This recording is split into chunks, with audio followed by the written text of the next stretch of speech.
भागवत जी में कहते हैं धर्मः स्वनुष्ठितः पुंसान्, ध्यान से सुनना, धर्मः स्वनुष्ठितः पुंसान् विश्वक्सेन कथासु यः नोत्पादयेत् यदि रतिं श्रम एव हि केवलम्। धर्मः स्वनुष्ठितः पुंसान् विश्वक्सेन कथासु यः नोत्पादयेत् यदि रतिं श्रम एव हि केवलम्। भगवान की दिव्य लीला, दिव्य चरित्र का हम सब ने नित्य निरंतर सेवा कर रहे हैं, श्रवण कर रहे हैं, लेकिन फिर भी उनकी दिव्य लीला को श्रवण करने के पश्चात हमारे हृदय में उनके प्रति प्रीति नहीं जग रही है, प्रेम नहीं जग रहा है, विषयों से विरक्ति नहीं आ रही है, तो कहते हैं श्रम एव हि केवलम, श्रम एव हि केवलम। श्रम केवल रह जाएगा आपका मात्र, आपको वहां से 50 किलोमीटर आना और 50 किलोमीटर जाना, श्रम रह जाएगा। लोग कहते हैं ना का है बबुआ झोले ढुवत रह गई। फेल जो विद्यार्थी हो जाता है, परीक्षा में अनुत्तीर्ण हो जाता है, तो लोग क्या कहते हैं कि तार झोरा ढोवल भी निरर्थक हो गई। उसी प्रकार से महाराज मैं यह निवेदन करूं, आपने 3 दिवसों तक भगवान का चरित्र सुना, दिव्य दिव्य उपदेशों का श्रवण किया, लेकिन जब उन उपदेशों को आप अपने जीवन में चरितार्थ नहीं करेंगे तो कहते हैं श्रम एव हि केवलम। आपका यहाँ 3 घंटा 4 घंटा बैठना श्रम ही रह जाएगा। मैं इसलिए कह रहा हूं क्योंकि अब भगवान के हम सब सुमधुर लीला में प्रवेश करने वाले हैं। अद्य चतुर्थ दिवस है, चतुर्थ दिवस में भगवान की माधुर्यमयी जन्मोत्सव मनाएंगे और उनकी दिव्य लीला का दिव्य सरोवर में हम सब अवगाहित होंगे। आइए, कल हम सब ने किंचित ध्रुव चरित्र का स्पर्श किया था और किंचित भरत चरित्र का संक्षिप्त रूप से ही उनका स्पर्श करके आगे हम लोग अग्रसरित हो गए। मैं आपसे एक निवेदन करूं, अभी देखिए मैं एक बात बता रहा हूं, रख दीजिए नीचे। जन्मोत्सव जब मनाया जाएगा तो यहां से मैं बताऊंगा बाबू उधर ही रह जाओ, अभी कोई लोग मंच पर नहीं चढ़ेंगे, मैं बताऊंगा यहां से जो उपदेश दिया जाएगा, जिस तरह से क्या करना है क्या नहीं करना सब आपको बताऊंगा। बोलिए राधे राधे।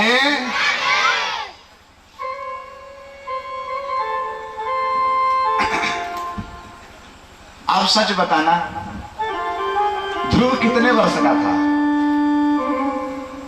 बोलिए। हाँ, ध्रुव कितने वर्ष का था? 6 वर्ष का। इसमें से 60 वर्षीय व्यक्ति कितने बैठे होंगे जिनका आयु 60 वर्ष हो चुका हो? बहुत लोग बैठे हैं। उनसे प्रश्न करो कि क्या आपको भगवत दर्शन हुआ है? भगवान ने आपके पास आकर के दर्शन दिया है? तो उत्तर आएगा नहीं महाराज। 60 वर्ष आपने अपने जीवन की आयु को छीन कर लिया, फिर भी भगवान का दर्शन नहीं कर पाया। और महाराज ध्रुव केवल मात्र 6 वर्ष का था, उसको कहीं भगवान का दर्शन करने के लिए नहीं जाना पड़ा, भगवान साक्षात उसको दर्शन देने के लिए और उसका दर्शन करने के लिए उनको आना पड़ा, बाधित हो गए। प्रश्न उठता है कि भगवान किसको प्राप्त होते हैं? क्या वृद्ध व्यक्तियों को भगवान प्राप्त होते हैं कि भाई बुद्धिजीवी हैं? क्या ब्राह्मण लोगों को प्राप्त होते हैं क्योंकि वेदाध्ययन करते हैं, शास्त्र का अध्ययन करते हैं, देवार्चन करते हैं? तो क्या भगवान धनवान को प्राप्त हो जाते हैं क्योंकि उनके पास धन संपत्ति है जिसके कारण वो यज्ञ आदि का कर्म को संपादित करके भगवान का दर्शन कर सकते हैं? आखिर भगवान किनको प्राप्त होते हैं? संत कहते हैं कि भैया भगवान किनको प्राप्त हो सकते हैं और कौन व्यक्तियों को दर्शन दे सकते हैं, ये कहना मुश्किल ही नहीं नामुमकिन है। 60 वर्ष की आयु में व्यक्ति हजारों हजारों वर्षों तक तपस्या में निरत रहता है, फिर भी भगवान दर्शन नहीं देते।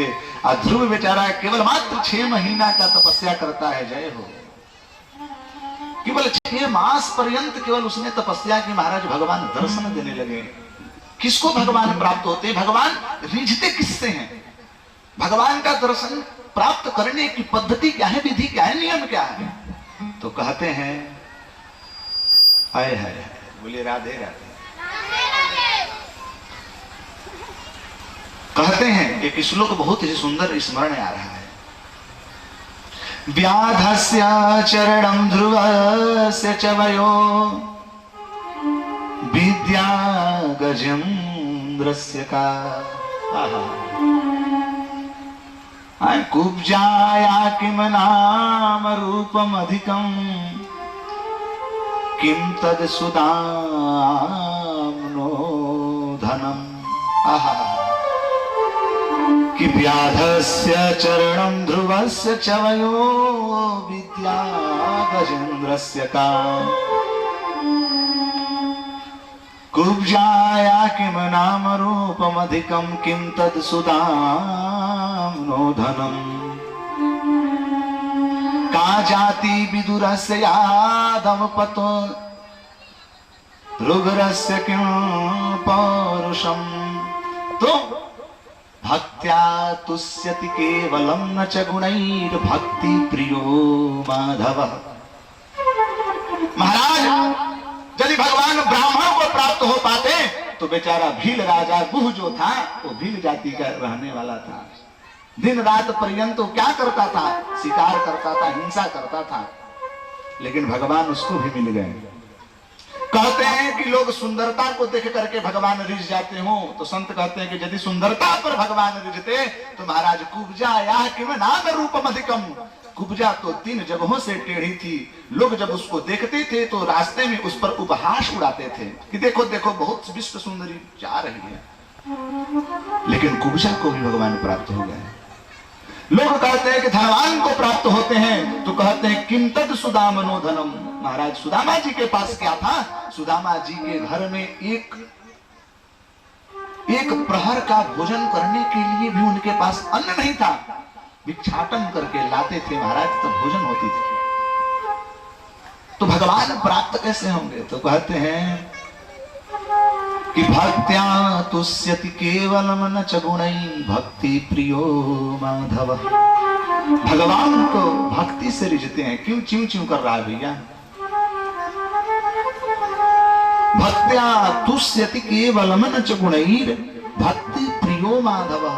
भगवान न धन से रिझते हैं, ना आपके सौंदर्यता से रिझते हैं, ना आपकी आयु पर रिझते हैं। भगवान तो कहते हैं निर्मल मन जन सो मोहि पावा। निर्मल मन जन सो मोहि पावा। निर्मल मन जन सो मोहि पावा। निर्मल मन जन मोहि पावा। निर्मल मन जन सो मोहि पावा। निर्मल मन जन सो मोहि पावा। मोहि कपट छल छेद न भावा। मोहि कपट छल छेद न भावा। कपट छल छेद न भावा। भगवान को प्राप्त करने के लिए किसी भी वस्तु, किसी भी विधि की आवश्यकता नहीं है। भगवान तो रिझ जाते हैं। कुछ नहीं लगता प्रभु का,